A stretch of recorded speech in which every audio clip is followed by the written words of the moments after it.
કરવાની ભલે ગમે તેટલી વાતો થાય પરંતુ એ ખતમ નથી કરી શકાતું અને અધિકારીઓ પદાધિકારીઓ એમને પોતાને કેટલો શોખ છે સાયરનનો વિકલ્પ પુલ દ્વારા આદેશ આપવામાં આવ્યા કે તમામ અધિકારીઓ સાયરન હટાવી દે પરંતુ તેમ છતાં વડોદરામાં આ સાયરનનું કલ્ચર ખતમ નથી થઈ રહ્યું। થોડા સમય પહેલા આપણે જોયું હતું કે સૌરાષ્ટ્રના યુનિવર્સિટીના એ વાઇસ કુલપતિનો આખો વિવાદ સામે આવ્યો હતો। કુલપતિનો વાઇસ ચેરમેનનો આખો વિવાદ સામે આવ્યો હતો અને એમણે પોતાની ગાડીમાં સાયરન લગાવ્યું હતું। વિવાદ ઉભો થયો અને ત્યારબાદ તેમણે સાયરન હટાવવું પડ્યું હતું અને આવું જ કંઈક વડોદરામાં પણ દેખાઈ રહ્યું છે।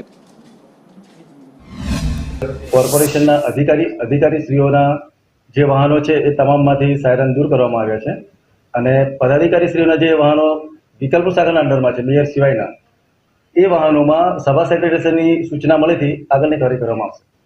એકચ્યુઅલી અધિકારીશ્રીના ટોટલ 8 વાહનો હતા, 8 વાહનોમાંથી હટાવી લેવામાં આવ્યા છે।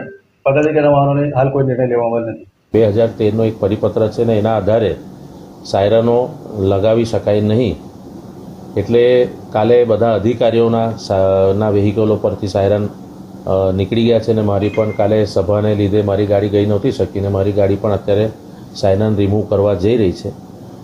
જ્યાં સુધી હોદ્દેદારોની વાત છે ત્યારે આ પરિપત્રના આધારે અમે હોદ્દેદારો સાથે ચર્ચા કરીશું અને હોદ્દેદારો એની પર શું નિર્ણય કરે છે એ પ્રમાણે આગળ વધીશું। કારણ કે 2013નો પરિપત્ર છે, એના પછીનું નવું કોઈ નોટિફિકેશન આવ્યું છે કે નહીં અને અન્ય મહાનગરપાલિકાઓમાં પણ ત્યાંના હોદ્દેદારો શું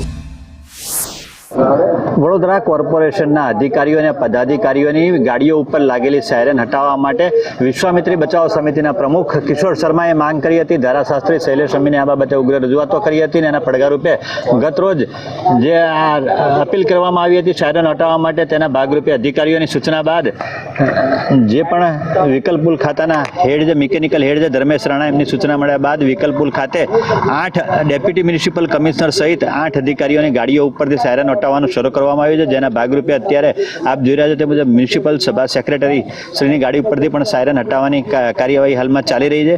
અને જે પદાધિકારીઓની વાત છે એ પદાધિકારીઓ નિર્ણય કર્યા પછી જે પણ સાયરન હટાવવી કે ના હટાવવી તેનો નિર્ણય કરવામાં આવશે તેવું સભા સેક્રેટરી ચિંતન દેસાઈનું કહેવું છે। ત્યારે વહેલી તકે આ બાબતે નિર્ણય કરવામાં આવે તેવી પણ વિશ્વામિત્રી બચાવ સમિતિ દ્વારા માંગ કરવામાં આવી છે। કારણ કે અત્યાર સુધી છેલ્લા 2013થી પરિપત્ર મુજબ 10 વર્ષ ઉપરાંતનો સમય વીત્યો છતાં એક પણ સાયરન હટાવવામાં નથી આવી, ત્યારે હવે આ સાયરન હટાવવાનું શરૂ કરવામાં આવ્યું છે તો જો રહ્યું નાગરિકોને જે ટ્રાફિક મેમા ફાડે છે જે ટ્રાફિક પોલીસ દંડનીય કાર્યવાહી કરે છે તેવી જ કાર્યવાહી પદાધિકારીઓ ઉપરના અધિકારીઓ ઉપર થાય છે કે કેમ? હિરેન મોદી, સંદેશ ન્યૂઝ, વડોદરા।